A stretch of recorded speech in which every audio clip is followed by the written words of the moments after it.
নমস্কার বন্ধুরা, dolirrondhanshala সবাইকে স্বাগত। আর আজকে পুরোনো দিনের হারিয়ে যাওয়া দারুণ একটা পুরভরা কুমড়ো পাতা রেসিপি নিয়ে আমি হাজির হয়ে গেছি। আর এই রেসিপিটা বানানো যতটা সোজা, খেতে কিন্তু তার থেকে অনেক বেশি দ্বিগুণ স্বাদের হয়।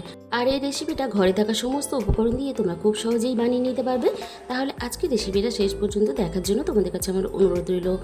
আমি এখানে দেখো বেশ কয়েকটা একেবারে টাটকা কুমড়ো শাকের পাতা নিয়ে নিয়েছি। আর এই রেসিপিটা বানানোর জন্য কুমড়ো শাকের একটু বড় বড় পাতাই এখানে নিতে হবে। আমি এখানে একটু বেশ বড় বড় দেখে পাতা নিয়ে নিয়েছি। এবারে আমি প্রথমে কুমড়ো শাকের পাতার যে ডাঁটাগুলো আছে সেই ডাঁটাগুলোকে আমি একেবারে গোড়া থেকে কেটে বাদ দিয়ে দেবো, না হলে কিন্তু রেসিপিটা বানাতে অসুবিধা হবে। এইভাবে আমি কুমড়ো শাকের পাতার ডাঁটাগুলো দেখো কেটে বাদ দিয়ে দিলাম। সমস্ত কুমড়ো শাকের পাতা একইভাবে আমি ডাঁটাগুলো কেটে বাদ দিয়ে দিয়েছি। আমি এই ডাঁটাগুলো কিন্তু ফেলবো না, যে কোনো রান্নাতে আমি ব্যবহার করে নেব পরে। আমি সমস্ত কুমড়ো শাকের পাতাগুলো খুব ভালোভাবে পরিষ্কার জলে আমি ধুয়ে রেডি করে নিলাম। আর এই রান্নার জন্য আমি কিছুটা চিংড়ি নিয়েছি, আর চিংড়িগুলো খুব ভালোভাবে ধুয়ে পরিষ্কার করে আমি ধুয়ে নিয়েছি। এবারে তাহলে রান্নার দিকে যাওয়া যাক। আমি গ্যাসের মধ্যে আগে থেকে একটা কড়াই বসিয়ে দিয়েছিলাম। প্রথমে আমি কড়াইয়ের মধ্যে 1 গ্লাস পরিমাণ জল দিয়ে দিলাম। এবার আমি দেখে নেব জলটা উষ্ণ গরম হয়েছে কিনা। জলটা বেশ উষ্ণ গরম হয়ে গেছে। জল কিন্তু আমি এখানে খুব বেশি ফুটন্ত গরম জলের মতন করে গরম করব না। এবার আমি এই উষ্ণ গরম জলের মধ্যেই আমি একে একে কুমড়োর পাতাগুলোকে দিয়ে দেব। খুব বেশি ফুটন্ত গরম জলের মধ্যে পাতাগুলো দিলে তাহলে একেবারে পাতাগুলো সিদ্ধ সিদ্ধ ভাব চলে আসবে। আর রেসিপিটা বানানোর সময় পাতাগুলো কিন্তু ছিঁড়ে যাওয়ার ভয় থাকবে তাতে। একটা সাইড আমি মিনিট 2-এর মতন একটু হালকা করে ভাপিয়ে নিলাম। অপর সাইডটা ঠিক একইভাবে আমি কুমড়ো পাতাগুলো ভাপিয়ে নেব। কুমড়ো পাতাগুলো আমার এখানে ভাপানো রেডি হয়ে গেছে। আমি এবার গরম জল থেকে ছেঁকে কুমড়ো পাতাগুলো তুলে নেব। আমি আবারও বলছি, কুমড়ো পাতাগুলো কিন্তু একেবারে খুব বেশি ফুটন্ত জলে ভাপাবে না, তাহলে কুমড়ো পাতাগুলো ছিঁড়ে যাবে। ওই একই উষ্ণ গরম জলের মধ্যে আমি এখানে চিংড়িগুলোকে দিয়ে দিলাম। চিংড়িগুলো আমি মিনিট 5-এর মতন একটু ভাপিয়ে নেব। চিংড়িটা এদিকে হতে থাক, আমি এই ফাঁকে একটা কাজ সেরে নেব। আমি এখানে একটা ছাঁকনি বাটি নিয়ে নিয়েছি। এবার আমি এই বাটির মধ্যে কুমড়ো পাতাগুলো এইভাবে একে একে দিয়ে আমি জল ঝরাতে দেব। আর হাতে যদি তোমাদের সময় না থাকে তাহলে কিন্তু এই কুমড়ো পাতাগুলো একটু ফ্যানের নিচে এভাবে দিলেও কিন্তু খুব সহজেই জলটা খুব তাড়াতাড়ি পাতা থেকে শুকিয়ে যাবে। কুমড়ো পাতাগুলো এদিকে জল ঝরতে থাক, আমি আবারও রান্নার দিকে চলে যাব। চিংড়িগুলো আমি মিনিট 5-এর মতন ভাপিয়ে নিয়েছি। এবারে আমি সমস্ত চিংড়িগুলো আমি গরম জল থেকে ছেঁকে তুলে নেব। আর চিংড়িগুলোকে আমি নামিয়ে খুব ভালোভাবে প্রথমে ঠান্ডা করে নেব। এবার আমি এখানে শিলপাটার মধ্যে একটা মশলা বানিয়ে নেব। এর জন্য আমি এখানে 2 চামচ পরিমাণ পোস্ত নিলাম, আর 1 চামচ পরিমাণ নিলাম কালো সর্ষে, আর এখানে নিয়ে নেব 2 চামচ পরিমাণ হলুদ সর্ষে। 2 রকমের সর্ষে মিশিয়ে রান্নাটা করলে তাহলে রান্নার স্বাদটা অনেকটা ভালো হয়। তবে তোমাদের যেটা সুবিধা সেই সর্ষে দিয়ে কিন্তু এই রেসিপিটা বানিয়ে নিতে পারো। সামান্য পরিমাণ জলে ছিটে দিয়ে দিলাম, আর দিয়ে দিলাম ঝালের জন্য এখানে 2টো কাঁচা লঙ্কা। এবার আমি সর্ষে পোস্ত কাঁচা লঙ্কাটা একসাথে বেটে নেব। আমি এখানে শিলপাটাতে বাটছি, তোমরা চাইলে কিন্তু মিক্সিতেও বাটতে পারো। তবে শিলপাটাতে বাটা মশলা দিয়ে রান্না করলে রান্নার স্বাদটা কিন্তু আলাদা হয়। মশলাটা আমার এখানে বাটা রেডি হয়ে গেছে। এবার আমি শিলপাটার মধ্যে ভাপানো চিংড়িগুলোকে নিয়ে নিলাম। তোমরা হয়তো অন্যরকমভাবে এই রেসিপিটা বানিয়ে খেয়েছো, তবে এই পদ্ধতিতে একবার এই রেসিপিটা বানিয়ে দেখো। চিংড়িগুলো এইভাবে একটু থেতো করে নিলে তাহলে কিন্তু সমস্ত মশলার সাথে খুব সুন্দর করে অল্প চিংড়ি দিয়েই কিন্তু এই রেসিপিটা তোমরা বানিয়ে নিতে পারবে। তবে চিংড়িগুলো এইভাবে কিন্তু একটু থেতো করে নেবে, চিংড়িগুলো কিন্তু বাটবে না। সমস্ত চিংড়িগুলোকে আমি থেতো করে নেওয়ার পরে আমি দেখো বাটির মধ্যে চিংড়ি আর মশলা একসাথেই আমি এখানে নিয়ে নিলাম।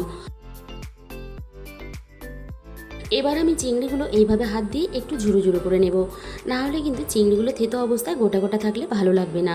চিংড়িগুলো এইভাবে একটু ঝুরো ঝুরো করে নেওয়ার পরে আমি এখানে 2 চামচ পরিমাণ কাঁচা সর্ষের তেল দিয়ে দিলাম, আর এখানে দিয়ে দেব স্বাদ মতন লবণ। এবার আমি সমস্ত চিংড়ি আর মশলা খুব ভালোভাবে একসাথে মেখে রেডি করে নেব। আর এই কাজটা চামচ দিয়ে করতে আমার একটু অসুবিধা হচ্ছে, তাই কিন্তু আমি হাত দিয়ে খুব ভালোভাবে মেখে রেডি করে নেব। আর এইভাবে পুর বানালে তাহলে কিন্তু খাওয়ার সময় মুখের মধ্যে মশলা চিংড়ি সব কিছু সমান সমানভাবে পড়বে, খেতে বেশি ভালো লাগবে। বাকি কাজটা আমি শিলপাটার মধ্যে সেরে নেব। একটা একটা করে কুমড়ো পাতা আমি এইভাবে শিলপাটার মধ্যে পেতে নিয়ে এইভাবে কুমড়ো পাতা দেখো মাঝখানটা ঠিক এইভাবে অল্প অল্প করে পুর দিয়ে দেব। খুব বেশি অনেকটা করে কিন্তু কুমড়ো পাতার মধ্যে পুর ভরবে না, তাহলে কুমড়ো পাতাটা মোড়ার সময় ফেটে পুরটা বেরিয়ে যেতে পারে। আর আমার হাতের দিকে একটু খেয়াল করো, তাহলে কিন্তু কুমড়ো পাতাটা মুড়তে তোমাদের কোনো অসুবিধা হবে না। আর এইভাবে কুমড়ো পাতাটা ভাজ করলে তাহলে কিন্তু কাঁটি বা টুথপিক কোনোটাই কিন্তু মুখটা মুড়তে লাগবে না। আর ঠিক এইভাবে আমি প্রত্যেকটাই কিন্তু রেডি করে নেব। আরও একটা তোমাদের আমি দেখিয়ে দিচ্ছি কিভাবে পুরটা ভরার পরে কুমড়ো পাতাটাকে ভাঁজ করে নিতে হবে। আর এইভাবে ভাঁজ করলে ভাজার সময় কিন্তু একটু খুলে পুর বেরিয়ে যাবে না। আর ঠিক একইভাবে আমি পুর ভরে সবকটা রেডি করে নেব। সবকটা আমি দেখালাম না, তাহলে কিন্তু ভিডিওটা অনেকটা বড় হয়ে যাবে। কড়াইটাকে খুব ভালোভাবে পরিষ্কার করে ধুয়ে আমি আবারও গ্যাসের মধ্যে বসিয়ে দিয়েছি। আর কড়াই খুব ভালোভাবে গরম করে নিয়ে আমি এখানে 4 চামচের মতো তেল দিয়ে তেলটা খুব ভালোভাবে প্রথমে গরম করে নিয়েছি। গ্যাসের ফ্লেমটা মিডিয়ামে দিয়ে আমি এবারে একে একে কুমড়ো পাতাগুলো তেলের মধ্যে দিয়ে ভাজতে দেবো। আর কুমড়ো পাতাগুলো দেওয়ার পরে কিন্তু একেবারে তাড়াহুড়ো করে ভাজতে যাবে না, একটা সাইড খুব ভালোভাবে ভাজা হতে দিতে হবে। গরমের ভাপে ভিতরের পুরটা খুব ভালোভাবে পাক হতে দিতে হবে, তবেই কিন্তু তুমি পারফেক্টভাবে রেসিপিটা বানাতে পারবে। একটা সাইড ভাজা ভাজা একটু হতে অপর সাইডটাও আমি একইভাবে উল্টে দিলাম। আর অপর সাইডটাও ঠিক আমি একইভাবে একটু সময় নিয়ে হতে দেব। আবারও আমি একটু উল্টে দেব। আর এইভাবে উল্টে পাল্টে দুটো সাইড আমি খুব ভালোভাবে ভেজে রেডি করে নেব। আর এরকম পোড়া পোড়া ভাব করে একটু ভেজে নিতে হবে। প্রথম ব্যাচেরগুলো আমার খুব ভালোভাবে ভাজা হয়ে গেছে। এবার আমি একে একে কড়াই থেকে নামিয়ে নেব। আর কোনো রকম ঝামেলা ছাড়া এই রেসিপিটা কত সহজে বানিয়ে নেওয়া যায় তোমরা কিন্তু দেখেই বুঝতে পারছো। বাকিগুলো ঠিক একইভাবে তেলের মধ্যে দিয়ে আমি একটু সময় নিয়ে ভেজে নেব। আমরা তো অনেক রকমের রেসিপি বানাতে গিয়ে প্রায় এই রেসিপিটা বানাতে আমরা সবাই ভুলেই গেছি। তাই একদিন হলেও পুরোনো দিনের এই হারিয়ে যাওয়া রেসিপিটা তোমরা বানিয়ে দেখো। গরম গরম ভাতের সাথে খেতে ভীষণই ভালো লাগে।